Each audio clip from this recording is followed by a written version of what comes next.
जय हिंद दोस्तों, मैं आपकी नौमिता एक बार फिर लेकर आई हूँ आपका अपना मन पसंदीदा कार्यक्रम कुछ भीगे पन्ने फ्रॉम यादों की किताब। मेरे इस कार्यक्रम में आप सभी का बहुत बहुत स्वागत है। कैसे हैं आप सब? उम्मीद करती हूँ आप सब बहुत खुश होंगे। आज जो मैं कहानी लेकर आई हूँ उस कहानी के लेखक का नाम है श्री आम्या बिंदु गुप्ता जी। ये कहानी उनकी पुस्तक अमर बेल की उदास शाखें में से ली गई है। तो आइए इसे शुरू करते हैं। पापा तुसी ग्रेट हो, ग्रेट हो, ग्रेट हो, तुसी ग्रेट हो। यही कहते हुए ओम प्रकाश के पैरों पर लुढ़क गया आकाश। ओम प्रकाश ने उसे पैरों से हटाया, धीरे धीरे खींचकर सोफे के सहारे कर दिया।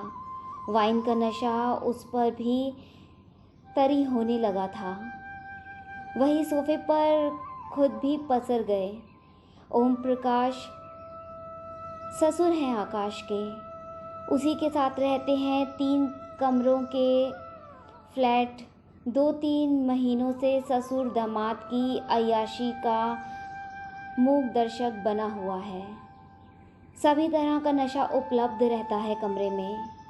आकाश चरस का शौकीन है तो ओम प्रकाश सिर्फ वाइन से काम चलाते हैं, रेड वाइन। उन्हें कभी हार्ट की दिक्कत हो गई थी। दिक्कत नहीं बल्कि बकायदा हार्ट अटैक पड़ा था। ऐसा हार्ट अटैक जिसने उनकी ज़िंदगी बदल दी थी। अब वह दौर पीछे छूट चुका था। हार्ट अटैक वह भूल चुके थे या भूल जाना चाहते थे। इसीलिए डॉक्टर ने जो जो मना कर रखा था वही वही काम करते थे, मगर आहिस्ता आहिस्ता। इस बेमेल की दोस्ती या रिश्तेदारी में गर्माहट 3 महीने पहले आई थी। इस रिश्तेदारी की कड़ी थी विदिशा, ओम प्रकाश की एकमात्र औलाद। उसकी बेटी विदिशा बिल्कुल प्यारी सी बच्ची थी, भोली भाली थी। कभी गुमसुम तो कभी बिना मतलब की बातें करती हुई। उसे हमेशा कुछ ना कुछ करते रहने का धुन सवार था। धुन की बड़ी पक्की थी। डॉक्टर बनना था उसको, बन भी गई। आयुर्विज्ञान संस्थान में हर कोई उसका मरीज होना चाहता था।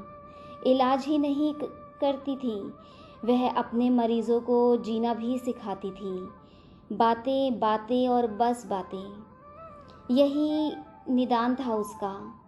यही उसके मरीजों की दवाई भी थी। नई नई किताबों और नई नई बातों को शौकीन मानती थी। वह तो घर ही नहीं जाना चाहती थी, हॉस्पिटल में मरीजों के बीच बस जाना चाहती थी। मरीज ना हो तो लैब में कुछ करती रहती थी। फिर अचानक एक दिन शादी हो गई उसकी। अचानक इसलिए कि हॉस्पिटल से पिताजी की बीमारी की खबर सुनकर घर गई थी। लौटी तो शादी वाले जोड़े में। लोग हक्के बक्के रह गए। कुछ ने जी भर कोसा भी उसे, कुछ ने धोखेबाज कहा तो कुछ ने झूठी। मुस्कुराकर चुप रह गई थी तब, पर उस दिन ही नहीं बाद में भी चुप्पी गहराती गई उसकी। रिसर्च भी कर रही थी किसी खास बीमारी पर। लोग उसी का असर समझकर चुप रह गए। एक और असर लोगों ने देखा था कि शादी के बाद अक्सर जैसे लड़कियां खिल जाती हैं, वह खिलने की बजाय दिन ब दिन कुम्हलाती जा रही थी। इस पर भी लोगों ने बहुत ध्यान नहीं दिया। इतनी भागम भाग में फुर्सत भी किसे थी। दरअसल जिस बीमारी की बात सुनकर विदिशा घर गई थी वही हार्ट अटैक था जिसे ओम प्रकाश भूल जाना चाहते थे। ओम प्रकाश की एकमात्र चिंता विदिशा की शादी थी। हार्ट अटैक ने उसे कमज़ोर भी कर दिया था। उसने झट बेटी को तैयार कर लिया और आनन फानन में शादी भी कर दी। बहुत तैयार नहीं थी विदिशा, लेकिन कोई और चारा भी नहीं था। पापा को अपनी जिम्मेदारियों से मुक्त होना था और उसने भी सोचा था एक दिन करनी तो पड़ेगी ही शादी। शादी के बाद बड़ी तेज़ी से समय बढ़ता चला गया। वह घर और हॉस्पिटल में बेहतर व्यस्त हो गई थी। उसका रिसर्च भी आगे बढ़ता जा रहा था। समय बचाना मुश्किल हो रहा था। शादी की दूसरी वर्षगांठ थी जब साथी डॉक्टर अखिलेश ने उसे विश करने के लिए फ़ोन किया और फ़ोन बजता रहा, रात भर बजता रहा। सुबह अखबार से अखिलेश ही नहीं सबको पता चला कि डॉक्टर विदिशा ने आत्महत्या कर ली। अपनी बिल्डिंग के सबसे ऊपरी 7वें माले की छत से कूद गई थी। बूढ़े और बीमार ओम प्रकाश के लिए इससे बड़ा झटका और क्या हो सकता था। खबर सुनकर वह भी आए। पुलिस को कोई सुसाइड नोट नहीं मिला, कोई दुश्मन भी नहीं था उसका। पति ने बयान में कहा कि उसका रिश्ता बिल्कुल अच्छा चल रहा था। पति पत्नी से ज़्यादा वे दोनों अच्छे दोस्त भी थे। लाइफ में एक दूसरे के स्पेस का सम्मान करते थे। बयान में यह भी दर्ज कराया कि उस रात जब यह घटना घटी तो वह क्लब में थी। क्लब में एंट्री की रसीद भी थी उसके पास। वह अकेले पार्टी में क्यों था? एक दूसरे के स्पेस का सम्मान करने वाले पति पत्नी के लिए बहुत बड़ा मुद्दा नहीं था। इसकी फिक्र भी किसी को ना थी। हुआ भी वही, बेकार की पूछताछ और झंझटों में पड़ने की बजाय पुलिस ने इसे पति पत्नी के आपसी स्पेस का मामला मान लिया। आत्महत्या का साधारण मामला मानकर फाइल बंद कर दी गई। एक जीती जागती हंसती खेलती जिंदगी फाइल और कागज़ों का हिस्सा बनकर रह गई। डेथ सर्टिफिकेट, इंश्योरेंस, खाता, बैंक, इन्वेस्टमेंट। ओम प्रकाश ढेर सारे मामलों में उलझकर काफ़ी दिनों तक रुके रह गए। अस्पताल, थाना, ऑफिसों के चक्कर लगा लगा कर बूढ़े ओम प्रकाश थक चुके थे। सब काम अकेले निपटा लिया था। अपनी बीमारी तक को भूल गए थे। इस मनहूस शहर को छोड़कर वापस जाने का समय नज़दीक आ रहा था। आकाश ने उनसे विदिशा का प्राइवेट कमरा भी खाली करवाने के लिए बोल दिया। उसने बताया कि वह भावुक हो जाता है। विदिशा के सामान देखकर उसे मनहूसियत छा जाती है। अच्छा होगा यदि वही कमरा खाली करवा दे और जो कुछ उन्हें सहेजने लायक लगे उसे सहेज कर ले भी जाएं। विदिशा के कमरे से पुलिस की सील टूट चुकी थी। उसे दोबारा कभी खोला नहीं गया था। बुक रैंक पर कई महीनों की धूल जमी हुई लग रही थी। ओम प्रकाश किताबें उलट पुलट कर देखने लगे। विदिशा की किताबों के शौक के बारे में उन्हें पता था। आँखों से आंसुओं का रेला बह निकला। उसकी उंगलियां, उसकी नज़रें इन किताबों को छुई होंगी। सोच सोचकर ओम प्रकाश का दिल बैठा जा रहा था।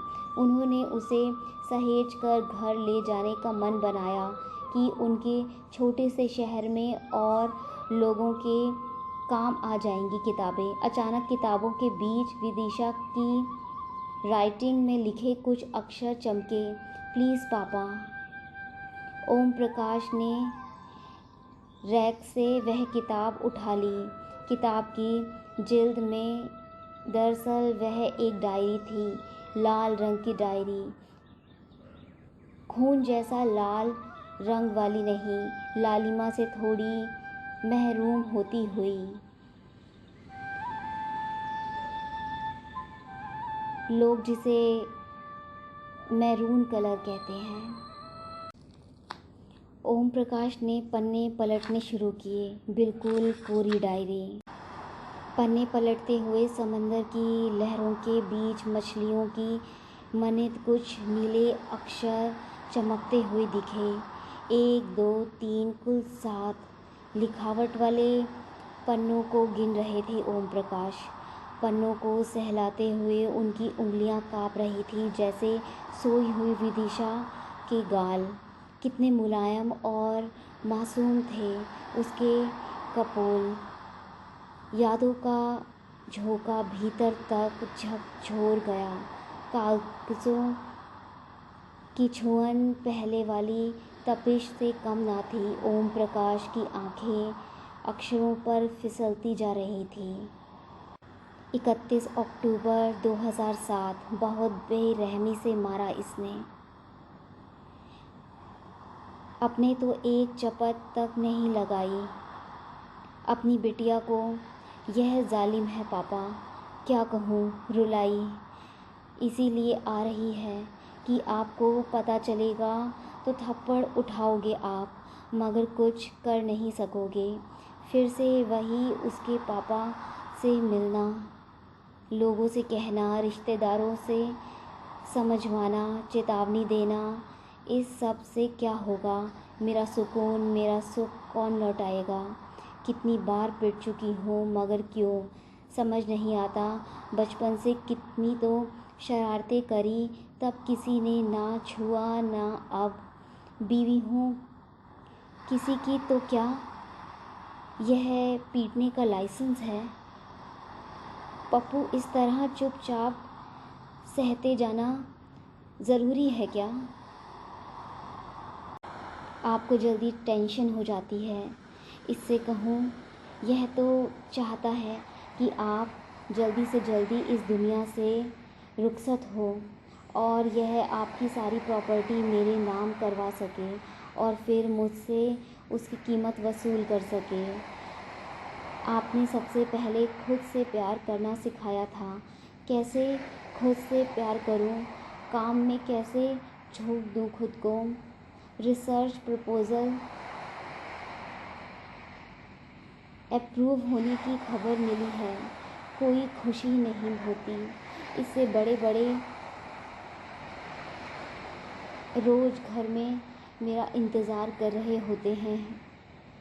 लड़ाई झगड़े, उस ओर दिमाग ही नहीं जाता अब तो।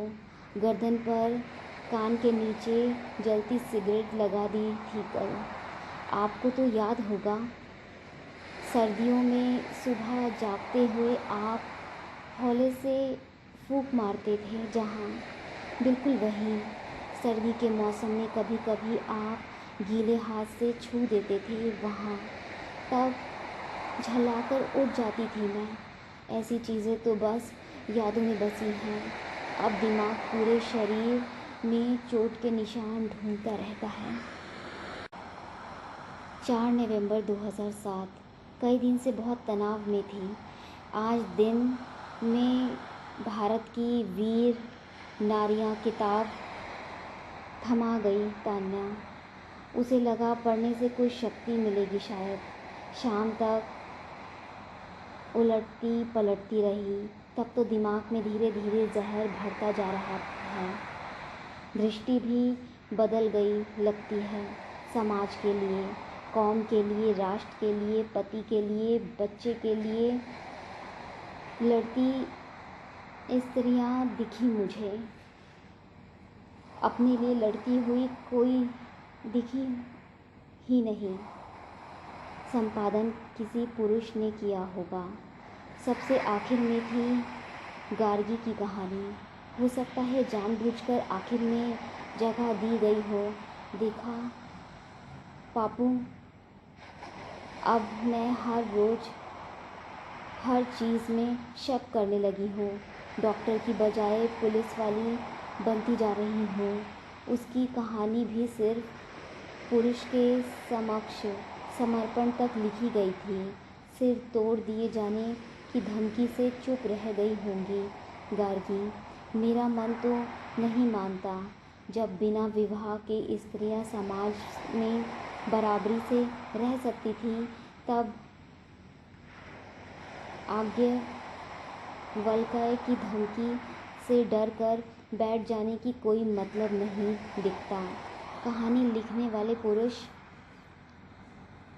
थे, मगर वही अंत कर दिया होगा कहानी का। क्या पता गार्गी ने संघर्ष किया हो। 1000 वर्षों में तो कहानियाँ कितनी बदल जाती हैं। जीती जागती कहानी चलती फिरती कहावत बन जाती हैं, फिर मिथक और फिर कल्पना। जैसे जैसे समाज बदलता है वही कहानी फिर से कही जाती है और उसमें समय के साथ छेड़छाड़ भी होती रहती है। सोचकर अच्छा लगता है कि युगों युगों पहले गार्गी बिना विवाह किए समाज में रह सकती थी, लेकिन आज हमारे देश में तो विवाह जीवन का उद्देश्य बन चुका है। लड़कों के लिए भी लड़कियों का तो जीवन ही अधूरा है। उसके बिना माँ बाप के लिए सबसे बड़ी जिम्मेदारी है। चाहे लड़के की शादी ही क्यों न हो, वे इसे सबसे बड़ा बोझ मानते हैं। नवंबर 2007। अखिलेश ने आज रविकांत से मिलवाया। उसका दोस्त है, किसी सीनियर एडवोकेट के साथ इंटर्नशिप कर रहा है। कानून की बढ़िया जानकारी है। अभी तक आपको नहीं बताया पापा, इसी डायरी में सब कह लेती हूँ। तब भी लगता है आपसे बात कर ली। बात बढ़ती जा रही है, साथ रह पाना मुश्किल हो रहा है, इसीलिए अलग रास्ता तलाश रही हूँ। बहुत से रास्ते बताए उसने। मैं भी खूब उत्साह से सुनती रही। अच्छा भी लग रहा था सुनते हुए। जब तक वह बताता रहा सब कुछ बहुत आसान लग रहा था। 2 घंटे हम कॉफ़ी पीते हुए बहस करते रहे। उसके जाते ही सारा उत्साह छूमंतर हो गया। क्या हो गया इतने ढेर सारे विकल्पों से? मैं साइंस के बिना, लैब के बिना जी नहीं सकती। अदालतों के चक्कर लगा लगा कर मैं जीत भी जाऊं तो कौन सा तीर मार लूँगी। जीवन में साइंस और उसकी लैब के सिवा कुछ और कभी सोचा ही नहीं। आपको तो पता ही है पापा, लड़कियां सपनों के राजकुमार के बारे में सोचती हैं, शादी के सपने बुनती हैं। मैंने जीवन को कभी इस तरह नहीं देखा, इस तरह जिया ही नहीं। आपने भी नहीं सिखाया कभी। दोस्तों के साथ कितने बरस तो कट गए। हफ्ते हफ्ते भर लैब से कमरे पर नहीं आ पाती थी। अब हफ्ते क्या महीने भर से लैब के बारे में सोच भी नहीं पा रही हूँ। कितनी जल्दी कितना कुछ बदल गया जीवन में। 14 नवंबर 2007।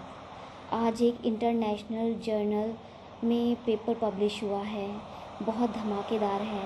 पेपर देखकर हेड सर कह रहे थे कि ऑब्जर्वेंस बहुत अच्छे हैं। हमारे एक्सपेरिमेंट के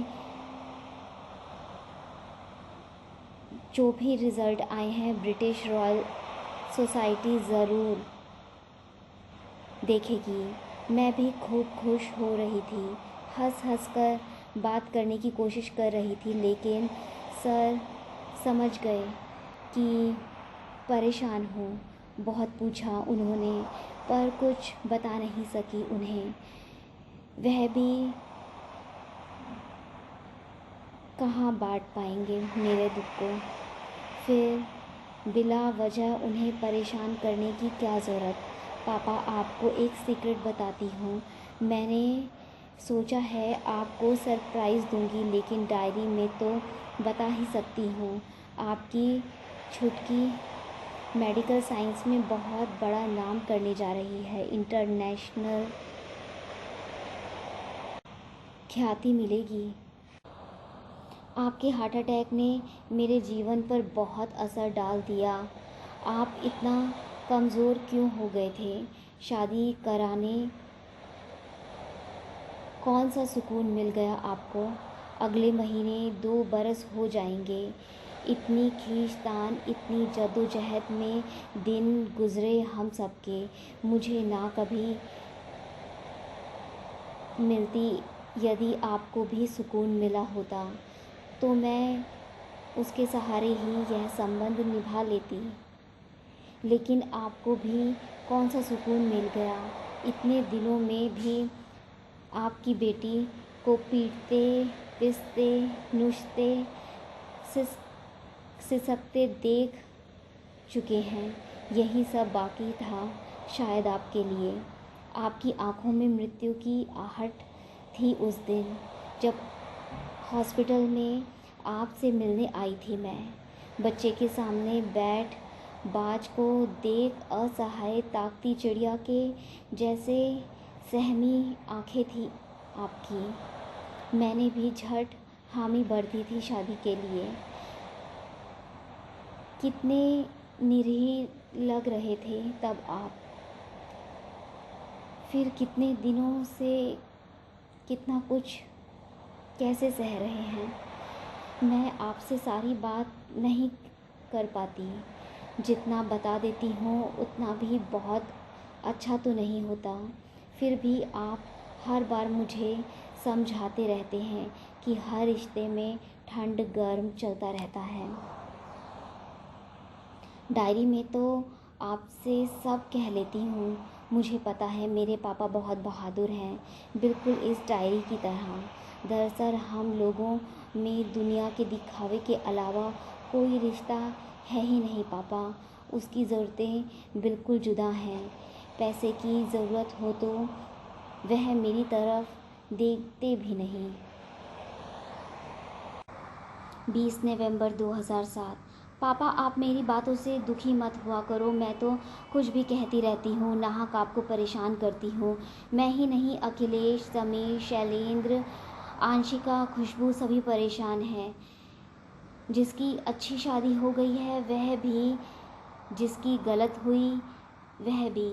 शैलेंद्र की बीवी बहुत अच्छी है, भोली बिल्कुल।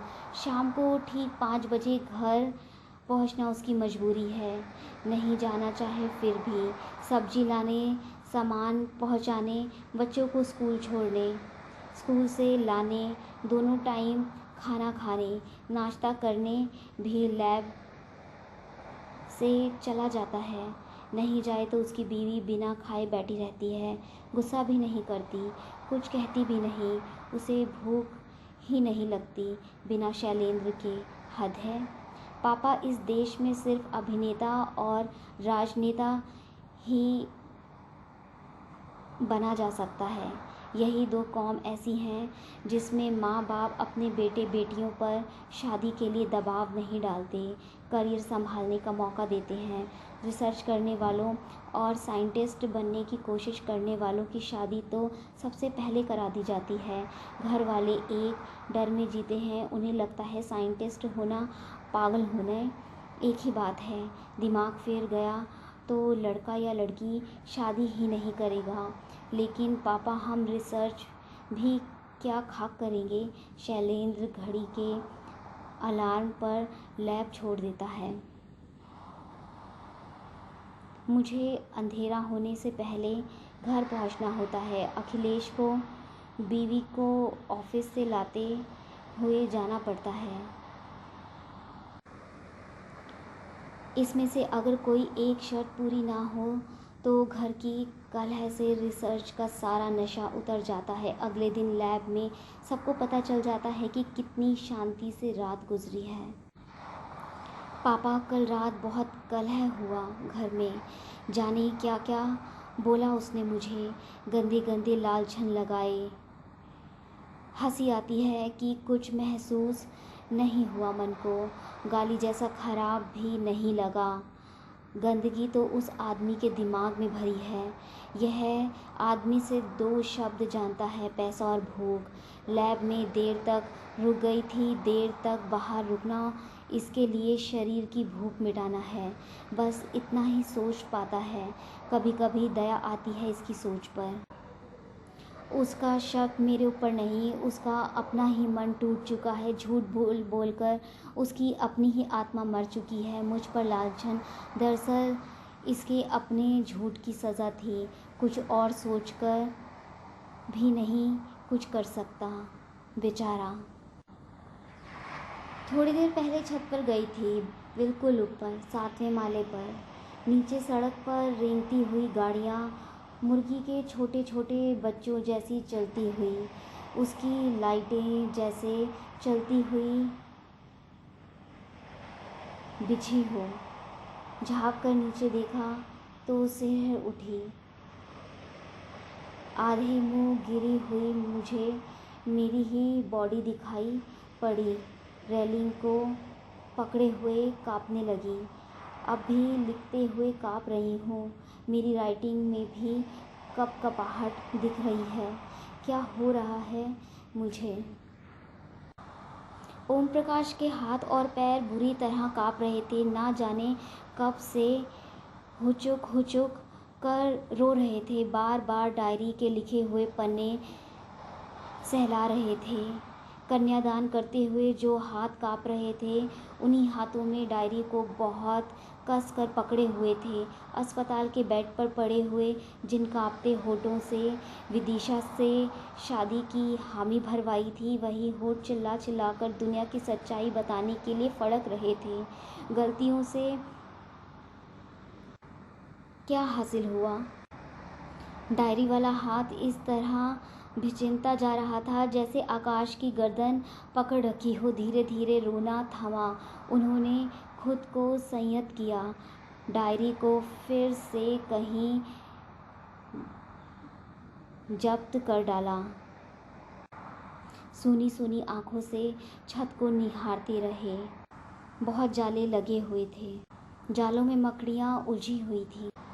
मकड़ियों के साथ कई कीड़े भी थे। सीने में बाईं ओर दर्द महसूस हुआ। ओम प्रकाश ने अब की हाथ नहीं उठाया। सीने को छुआ तक नहीं, जेब भी नहीं टटोली, जीभ के नीचे रखने वाली छोटी गोली भी नहीं ढूंढी। उस दर्द के साथ जीने की इच्छा की, मगर कमबख्त दर्द भी गायब हो गया, बिल्कुल छूमंतर। ओम प्रकाश के चेहरे पर कुछ भी बचा ना था। न भय, न शोक, न पश्चाताप, न याचना, न गिड़गिड़ाहट। मन में कोई बात जमती जा रही थी। दिमाग में चूहों की दौड़ शुरू हो चुकी थी। किसी खास नतीजे पर पहुंचते जा रहे थे। अभी आकाश सोकर नहीं उठा था। दिन के 11 बज रहे थे। धीरे धीरे चलकर उसके कमरे की ओर चहलकदमी कर आए। कंधे भारी लग रहे थे। विदिशा की शादी से भी बड़ा कोई बोझ महसूस हो रहा था। जिम्मेदारी से कमर दोहरी होती जा रही थी। यही वह निर्णायक क्षण थे जब ओम प्रकाश ने विदिशा के कमरे की केवल सफाई करवाई, उसे खाली नहीं करवाया। यही उसके दामाद के साथ रुकने का निर्णय लिया। बुढ़ाऊ की बात सुनकर आकाश को झटका लगा। उसे लगा बुढ़ाऊ सठिया गए और नया बखेड़ा शुरू कर रहे हैं। जब ओम प्रकाश ने बिटिया के सारे बैंक बैलेंस, इंश्योरेंस के पैसे और सब कुछ उसके नाम कर देने की इच्छा बताई, तो आकाश उसका मुंह देखता रह गया। ओम प्रकाश का यह दूसरा पैतरा था। वह नफ़रत को प्यार से जीतने के शास्त्रीय फॉर्मूले पर चल रहे थे। ओम प्रकाश ने गांव वाला घर और अपनी संपत्ति भी उसके नाम कर देने की बात कह दी। यह भी समझाया कि भाइयों के साथ उनकी दया पर जीने से अच्छा है बेटी की यादों के साथ दामाद के यहाँ रह जाऊं। यहाँ मन माफिक ऐश करो, जिसमें कोई रोक टोक ना हो। आकाश अकेले रहता था। उसे पैसों की तो बहुत ज़रूरत थी। सब कुछ सोच कर उसने हामी भर दी। मन में उसने सोचा, जब बुढ़ऊ ज़्यादा टीम टाम करेगा तो उन्हें बाहर का रास्ता दिखा देगा। ओम प्रकाश ने धीरे धीरे आकाश को अपने प्रेम से जीत लिया। उसने पूरी खुली छूट दी थी। घर पर आकाश के दोस्त, उसकी सखियां सभी आ जा सकते थे। चाहे जितनी पार्टी मना सकते थे। आकाश को खुशी यह होती कि ओम प्रकाश उसमें शरीक भी होते। महीने भर में पूरी बिल्डिंग को पता चल गया कि आकाश अपने ससुर के साथ रखा हुआ है, उसकी सेवा कर रहा है। ससुर बहुत खुश भी हैं। ओम प्रकाश ने भी 2-4 घर का चक्कर लगा दिया और अपनी पैतृक संपत्ति का भी आधा हिस्सा उसके नाम करने की कार्रवाई शुरू करवा दी। अनोखी बात यह थी कि 1 महीना बीतते बीतते रेड वाइन का इतना ज़बरदस्त असर हुआ कि ओम प्रकाश ने हार्ट की दवाइयाँ यह कहते हुए फेंक दी कि अब इनकी ज़रूरत नहीं। एक दिन ओम प्रकाश ने आकाश से एक वकील बुलवाया और उससे अपनी वसीयत लिखवाई। अपने पैतृक हिस्से में से आधा जो गांव में पड़ता था उसे अपने भतीजे के नाम कर दिया। बाकी का आधा हिस्सा जो शहर में था उसे अपने इकलौते दामाद के नाम कर दिया। उस दिन खूब अच्छी पार्टी हुई। ऐसी ही भयंकर पार्टी एक दिन और हुई जब ओम प्रकाश गांव से लौट कर आए थे। गांव वाली ज़मीन और घर के बंटवारे की बात करके लौटे थे। बंटवारे के बाद महीने भर में उसकी रजिस्ट्री आकाश के नाम हो जानी थी। ओम प्रकाश अपनी वाइन की बोतल लेकर बैठे हुए थे। दोस्त चले गए तो आकाश भी उनके पास आ गया। वह नशे में धुत था। ओम प्रकाश को उसने इंजेक्शन धमकाया, अपना हाथ उसकी ओर बढ़ा दिया। ओम प्रकाश ने कांपते हाथों से उसे इंजेक्शन लगा दिया। इस डोज ने आकाश को बहुत भावुक कर दिया। वह बिल्कुल बच्चों की तरह बिफर कर रोने लगा। उस दिन उसने विदिशा को खूब याद किया, उसे मारने पीटने सताने की सारी बातें कही और ओम प्रकाश का पैर पकड़कर रोता रहा। ओम प्रकाश ने अपने को भीतर से कड़ा कर रखा था, जैसे यही सब सुनने के लिए बैठे रहे हों। अपने मन को कोई गांठ नहीं पड़ने दी। आकाश के सिर पर हाथ फेरते रहे। ना जाने कितना मजबूत हो गया था उनका दिल। आकाश अब ओम प्रकाश को अपने साथ बाहर भी ले जाता। साथ ही दोनों पार्क घूमने जाते, शाम को टहलने जाते, नई नई चीज़ों के लिए कोशिश करते। शाम होते ही दोनों अपने अपने नशे का सामान लेकर बैठ जाते और दुनिया जहान को गालियाँ दिया करती। ऊंची ऊंची दार्शनिक बातें भी हुआ करती।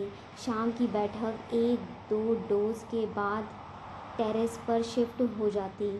चारों तरफ शहर की छनी हुई रोशनी होती और गाड़ियों के धुएं का धुआं।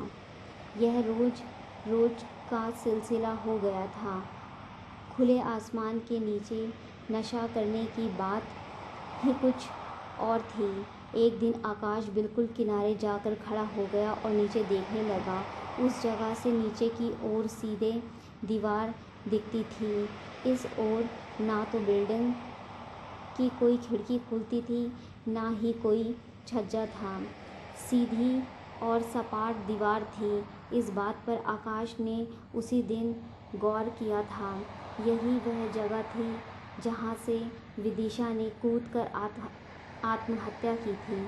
नशे की हालत में उसे महसूस हो रहा था कि दीवार पर चिपक कर चलते हुए उसे अपनी बाहों में थामे हुए हैं।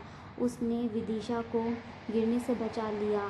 कभी उसे देखता कि वह हवा में उड़ता हुआ आया और विदिशा को लेकर आराम से ज़मीन पर उतर गया।